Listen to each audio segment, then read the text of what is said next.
only those who look like they're learning, not only those that we are fond of, how do we engage all our students, irrespective of their socioeconomic background? How do we author new ideas, new products using different subjects? So anything that we teach at the tertiary level, in fact, I dare say I could transpose this on any level of education. Learning should assist us. This is what we should keep in mind when we are designing our lesson plans. I mean, I know we don't write lesson plans at the tertiary level, you know, but I'm only being cheeky. But we have to keep in mind how is it that we are going to organize our classrooms to better assist our students. So here goes. What are some implications? And I'm done. I want to suggest, and I see something happening in Jamaica that I want to caution against. Years ago, the focus, we gave the impression that traditional forms of education were superior to TechVoc. In the last few years, we have paid and are paying significant focus to TechVoc, and that's great. But I want to caution you because one is not better than the other. Country needs both. Everybody can be doing traditional models of learning and everybody can be doing TechVoc. May I also say that Industry 4.0 is not specifically and solely about technical vocational subjects. Because in every profession, you need to engage technology, digitization.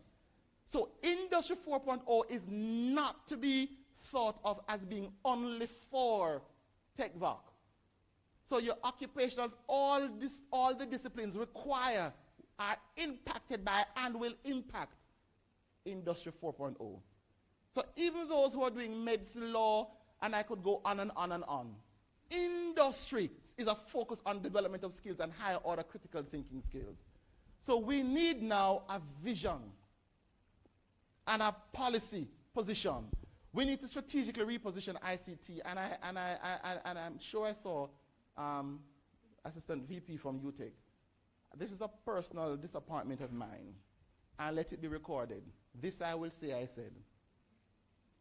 In every developed country that I've certainly been, I can point to institutions whose focus is technology. I want to see Jamaica, Jamaica's University of Technology, Jamaica, being UTech and not being UE2. I want to see UTech being UTech and not a second version of UE. And I mean no offense to that. We have not invested in technology as we ought to as a country, and this spans political administration. Nor have we invested in teacher training as we ought to.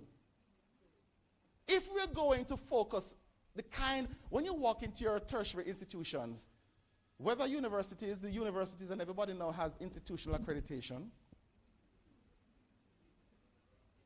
I won't say anything about that, lest I not be invited again by the powers that be to address you.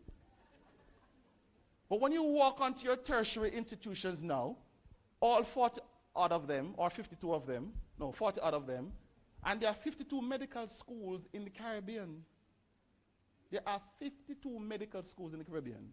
When you walk onto your institutions of higher learning now, or tertiary education institutions, you ought to see technology in real, tangible terms. Because this is how we are going to prepare our students. We can't prepare the students unless we prepare the teachers who are preparing the students. And tertiary needs a significant investment. And technology is not computer to do office work. So we need to move on this urgently if we are going to regain our rightful position in the education global space. In terms of curriculum, we want to see we must have stronger linkages with industry. We must look at multiple entry and exit points, greater infusion of life skills, because it doesn't make any sense that people are certified on paper but lack the basic human relational skills that will make them survive on a day-to-day basis. We need to be serious about developing our faculties. And we need a better articulated pathway across our levels of education. Research. We have to be deliberate.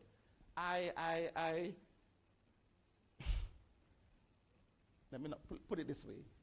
When we are teaching research on our campuses, or guiding students' research papers, or even researching ourselves as faculty, can we please move away from the traditional, run-of-the-mill, boring stuff? Can we be creative and innovative?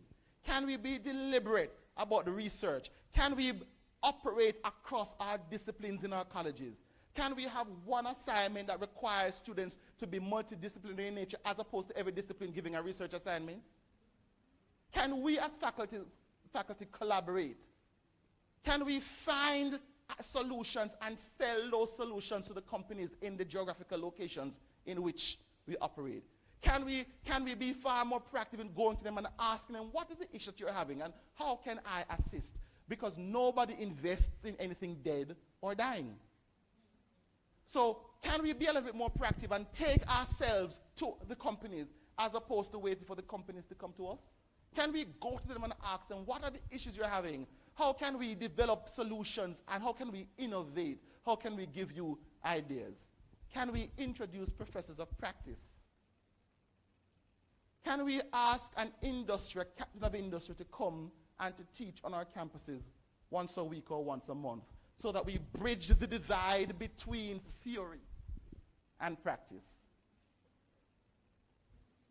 Finally, Charles Kettering, if we taught music the way we try to teach engineering in an unbroken 4-year course, we could end up with all theory and actually no music. When we study music, we start to practice from the beginning, and we practice for the entire time because there is. And finally, if we teach today with the way we were taught yesterday, we are preparing students not for today or for tomorrow. We have to change the way we organize ourselves, the way we structure ourselves, the way we deliver our educational services that will redound to the advancement of our students and certainly ourselves. Thank you very much.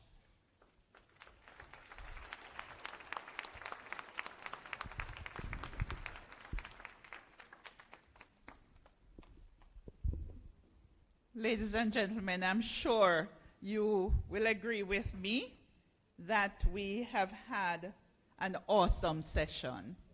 Yes. And I'm pretty sure we're all wide awake. Yes. At this time, we're going to take your questions. And I'm hearing now that we can only take one question. But Dr. Smith,